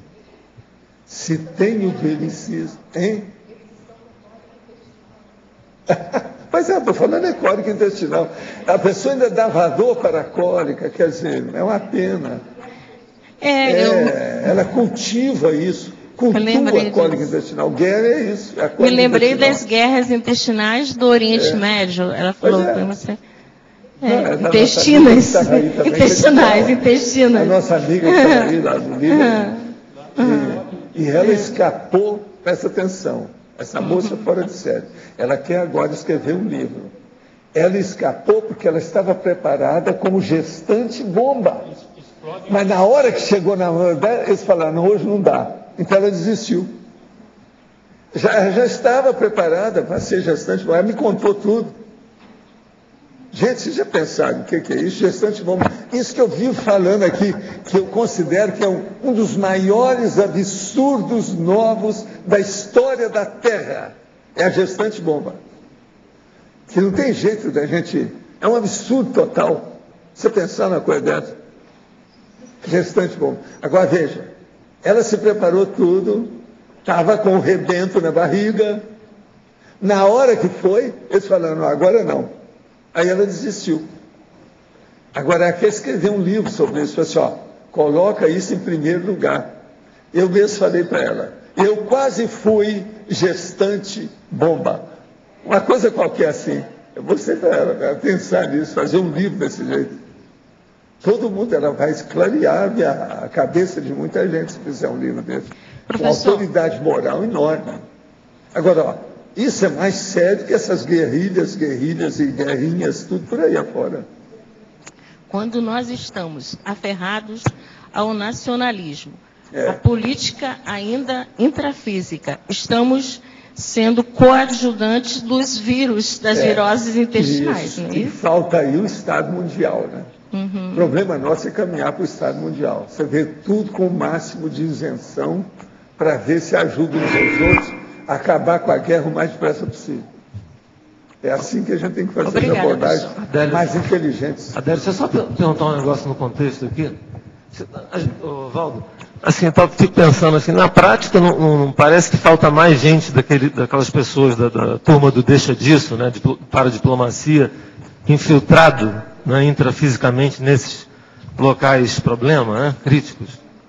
Às vezes falta, né? Diplomacia não é fácil. Mesmo assim, quando a pessoa entra com a melhor boa vontade, faz igual o Sérgio Vieira de Mello, eles matam o cara. Tem tudo disso. Está cheio de gente assim que morre, ingênuo, inocente.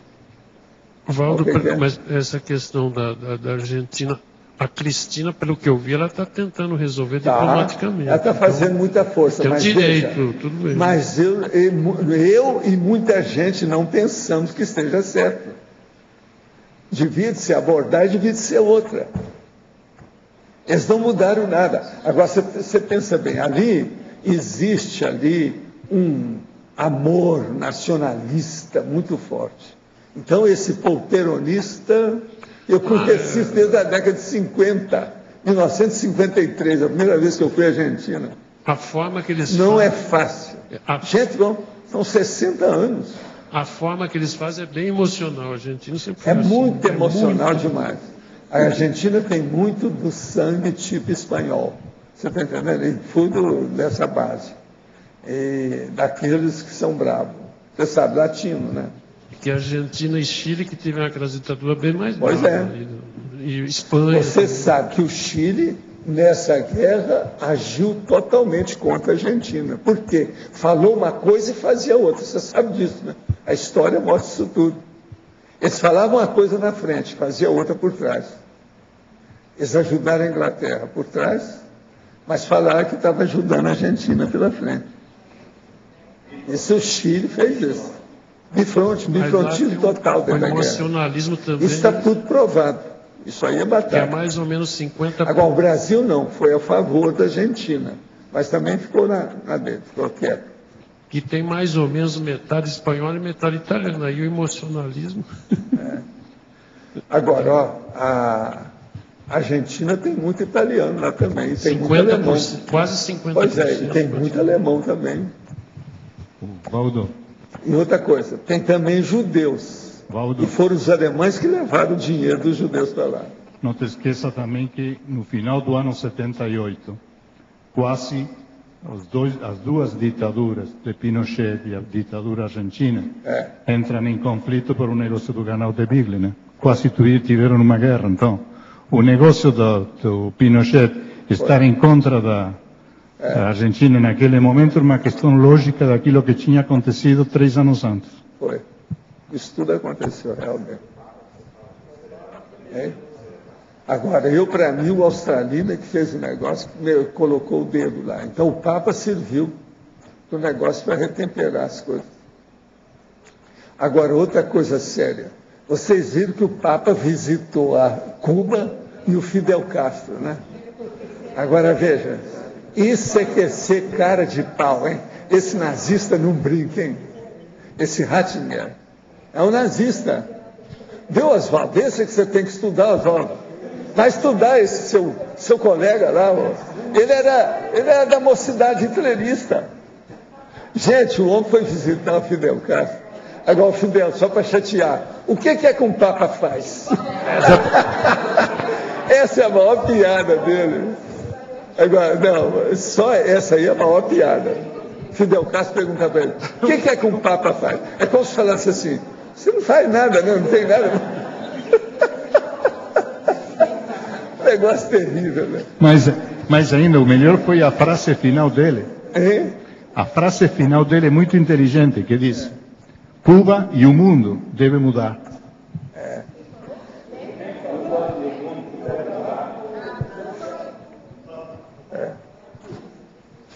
Professor. Em parte você tem razão. Agora, veja, está apelando, né? A Igreja Católica está perdendo espaço, então ele está apelando para tudo. Eu não sei agora o que é que esse Papa vai fazer mais. Depois dessa do Fidel, ele podia visitar o Bashar Assad, né? Vai ver se ele baixa o Assad lá, dá um jeito na Síria, né? Professor. Não, você já viu que o cara chama Bashar, quer dizer abaixar. Assad, assado. Tem que abaixar assando o cara, é isso? É isso que os camaradas estavam falando agora, né? Tem que baixar assando o cara. Baixar Assad. O senhor comentou ali que aos poucos nós temos que automatizar essas coisas boas, né? A questão da cosmoética, da interassistencialidade, da evolutividade como um todo. De certa forma, nós já temos alguma coisa desse automatismo por ter entrado no curso intermissivo, mas não está ainda lapidado, aperfeiçoado e sob nosso controle mais direto. É mais ou menos isso? Nós vamos criando esse automatismo interassistencial gradualmente. E podemos reforçar isso aí com a nosso CPC, por exemplo, o nosso CPC. Como é que o senhor poderia aprofundar isso? Como é que a gente pode dar continuidade nesse automatismo das coisas boas? Né? O automatismo tem que começar pelo processo da anticonflitividade. A pessoa tem que ter o auto-inconflitividade. Sem isso não adianta nada. Ela não tem capacidade de reflexão profunda. A maioria das pessoas você pode dividir pela reflexão em dois tipos. Aquelas que conseguem, de fato, fazer uma reflexão de meia hora. E a outra que não consegue fazer nem 5 minutos. Não estou brincando. E entre nós também, você pode dividir o povo, a maioria, desse jeito. Uma pessoa que faz reflexão, ela não tem precipitação nas coisas. Agora, veja, quanta gente é precipitada, tem ansiosismo, tem ansiedade forte. Como é que a pessoa dessa vai ter reflexão? Ela não para pensar, não tem jeito. E outra coisa, você vai falar assim, não, dê um jeito nela. Deram um sossega-avião. Ela vai pensar. Ela vai pensar sobre aquilo que ela estava sofrendo. Ela não vai pensar numa coisa de abertismo grande. Então, isso aí é um problema. O que eu penso é o seguinte, nós temos que raciocinar na anticonflitividade. É uma das coisas que mais nós precisamos. Eu tenho falado muito nisso aqui ultimamente, mas vocês veem que tem sua razão. Tudo é um processo de conflito. Nós estamos falando de guerra, mas a guerra, gente, a maior que existe, é a nossa pessoal contra o cosmos. Observa. O que você está fazendo que você está brigando contra o cosmos? Uma pessoa pensou mal da outra, ela está indo contra as leis do cosmos. Começa por aí. Então, a sua pensionização, ela tem que ter equilíbrio. Como é que fica? O senhor comentou também a questão do amparador, né? O amparador, de certa forma, ele é um caça-talentos. Ele está na busca de quem tem esse tipo de pensamento também. Quem tem mais interesse que a gente melhora são justamente os amparadores. Eles querem que nós nos melhoremos. Por quê? O interesse deles é grande. Porque a gente melhorando, você vai melhorar os outros em torno de você. O seu entorno vai melhorar. A interassistencialidade vai ficar melhor. Então, o interesse deles é enorme. O resultado disso vai ter mais equilíbrio, mais harmonia, mais entendimento, mais pacificação. Como é que fica? Agora, tem um amigo meu que uma vez me perguntou o seguinte: vamos supor, Val, que essas coisas todas ocorram, a gente caminha para um estado mundial, o povo começa a pensar nos outros planetas, milhões de coisas, os interesses materiais aqui vão cair, a moeda já é superada, uma porção de coisa.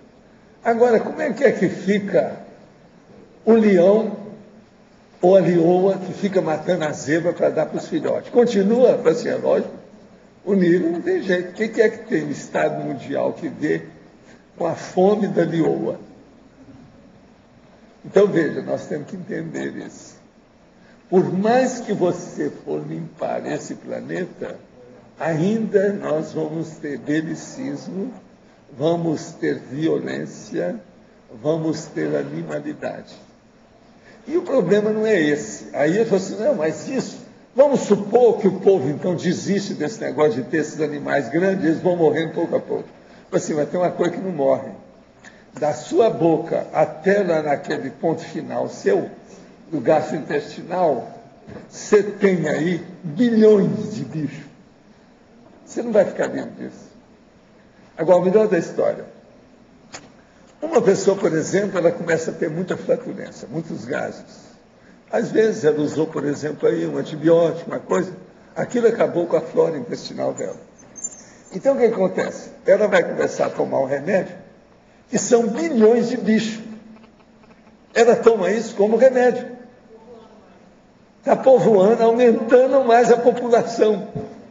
Mas veja, é assim que equilibra os processos gastrointestinais. Então, da boca até lá, que é o trato gastrointestinal, nós temos aí uma bicharia superior à reunião de todos os jardins zoológicos da Terra. Então, isso não vai acabar tão cedo. Então, a primeira coisa, aí a pessoa fala assim, mas isso dá um desânimo. Fala assim, não é desânimo, isso tem que dar uma compreensão. Vê se você compreende. Nós aqui vivemos dentro de um elenco, uma elencologia cheia de perfis os mais diferentes que tem na evolução. Nós temos que entender isso. Agora, as pessoas todas querem que o povo seja igual a ele, ou pelo menos que obedeça a ele. Isso é impossível. Então, eu estava falando com ele, a primeira coisa, as bactérias não obedecem a você. Começa por aí. Como é que fica isso? Pode até tentar, mas não dá. Elas não obedecem a você. Agora, se alguém aí já estudou o que é bactéria, as bactérias são as primeiras que fizeram as grandes guerras. Até hoje já sabe fazer. Tem camuflagem, tem uma série de condições, há processo de tática, estratégia, e tem aquilo que ele gosta também aqui, ó, a logística. Tudo. Tem gente que já estudou isso com detalhes. A verdadeira guerra de guerrilha entre bactérias. Pois é. Então o problema nosso é o seguinte. Nós estamos dentro de uma multidão que é muito maior do que qualquer multidão que você já pensou até agora. E você não vai ser excluído dessa multidão.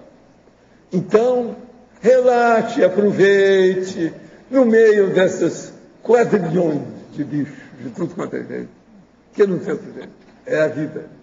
Aí está o negócio, são decalhões de princípios conscienciais no meio de nós todos. Isso é uma perfeição de sabedoria. Entende? Então, por exemplo, você pega uma das coisas mais bonitas que tem na Terra, por exemplo, uma rosa, um filhote, por exemplo, do gato, que eles acham que às vezes é mais bonito que uma fêmea de homem. Ou se pega uma moça, 17 anos, no esplendor da estética dela. Está cheia de bicho. Vamos agora entender bem isso. Agora, se uma pessoa é pessimista, negativa, distímica, ela só vê as bactérias. Ela não vê a estética, aquela beleza que tem. Por isso nós estamos fazendo lá o jardim para a pessoa chegar e ver a flor, o bicho, uma coisa ou outra, para ela pensar que tem uma estética, tem coisa bonita. Aquilo vai dar alegria para você. Entende? Então nós estamos evitando, por exemplo, de colocar lá as coisas mais feias. Por exemplo, eu não vou pôr o modelo de gorila lá para o povo ver. Nós não precisamos, já tem muita gente aí nesse sentido. Né? Aqueles que já têm, a gente não precisa repetir as cópias. Sabe como é que é? Mas você está entendendo, então, o nível disso aí. Pensa bem, então, nós falamos muito em humanidade. Agora, o ideal seria era falar na zoologia cósmica. que é o princípio, a principiologia cósmica. Então, os princípios conscienciais cósmicos. É muita coisa que tem. Agora, ali, é lógico, vai entrar para a humanidade. A consciência viva. E depois dela, o que acontece? Nós nem sabemos. Uma coisa é ótima, nós já deixamos de ser bactéria, né? E hoje nós somos um sistema ecológico, ecossistema muito sério de bactéria. Então, nós todos já somos complexos. Já não somos mais simplistas. Uma bactéria ainda é muito simples. Agora, nós que temos muitas já somos mais complexos. Agora, o problema nosso, o cara virou para mim e falou assim, mas ó, vamos ver quem é que tem mais bactéria, então, se o negócio é esse. Falei assim, ó, isso aí já não é uma boa coisa, porque pode ser um processo patológico, né? A pessoa ficou apodrecida, ela começa a ter mais bactéria e mais sério, os bichos maiores. Como é que fica? Aí não é, os germes não são muito importantes nisso aí, não. De modo que o processo nosso é ter a rigidez bacteriana. Essa é a saúde nossa. Ninguém tem saúde sem bactéria. Agora, veja, gente, isso... Você quer paradoxo maior que esse? Não adianta, não vem que não tem. Não adianta você pensar contra. Está entendendo? É terrível pensar nisso. Não existe. Então, a bactéria é o símbolo desse planeta. Gente, ó, muito obrigado, até amanhã. E os nossos comerciais, por favor. Obrigado. Hoje tivemos 73 assinaturas no livro de presença, 25 perguntas presenciais, 14 perguntas online, 34 votos presenciais e 4 votos online. Os recados hoje são da Cristina sobre a prova da imagística, a Isabel sobre a holoteca, a Ami sobre o curso 40 manobras e a Alzira sobre a jornada de consciência ou metrologia. Boa tarde a todos. Eu gostaria de fazer um convite a todos aqueles que têm o interesse de fazer um upgrade mental somático, fazer um verdadeiro condicionamento dos seus atributos mentais somáticos. Então, as pessoas que têm esse interesse, essa prioridade, por favor, façam a prova da imagística. Tá? A prova da imagística tem como objetivo justamente o exercício de atributos como a imaginação, a associação de ideias, a criatividade, a memória, além de nós estarmos acessando um holopensene específico proposto pelos Serenão australinos. Então, a prova da imagística ocorre aqui em Foz do Iguaçu, vai ser no dia 22 de abril, num domingo. Ocorre também no Auditório do Discernimento, no período da manhã. Os interessados devem procurar a recepção do CAEC para as inscrições. Obrigada. Boa tarde a todos. A equipe da Holoteca estará realizando neste domingo, dia 8 de abril, das 8 às 18, um mutirão para organizar os objetos. Então, está aberto as pessoas que quiserem contribuir com o seu trabalho. Eu e o Lindomar, que atualmente estamos coordenando a Holoteca, estamos recebendo as inscrições para vocês contribuírem com esse trabalho. E, em consequência a isto, a Holoteca estará fechada para a utilização. Obrigada. Olá, amanhã começa o curso 40 Manobras Energéticas aqui em Foz do Iguaçu, na sala da CIP, que fica no campus do discernimento. São 4 dias em que a gente trabalha a energia intensamente. A Cristina estava falando de condicionamento mental somático, que nós fazemos lá é melhorar o condicionamento energossomático. Trabalhamos muitas energias. E objetivando o emprego dessas energias na interassistência no nosso dia a dia. Esse curso será sui generis, porque é uma turma bem pequena, tanto que ele vai acontecer na sala da CIP, vai ser a primeira vez que esse curso é dado ali. E, então, se algum de vocês, propriamente dito, ou algum conhecido de vocês acham que o trabalho com as energias é importante, recomendem esse curso, nós ainda temos 2 vagas. Por que eu digo isso? Porque é o mesmo Mário Oliveira, com poucas pessoas para trabalhar. Então, é um atendimento praticamente personalizado. é uma condição assim bem diferente do normal. As inscrições são feitas aqui na recepção do CAEC, telefone 45 35 25 26 52, ou se amanhã de manhã você cair da cama cedinho com vontade de fazer o curso, vá diretamente na sala da CIP, comece o curso e depois você volta aqui na hora do almoço para fazer as inscrições.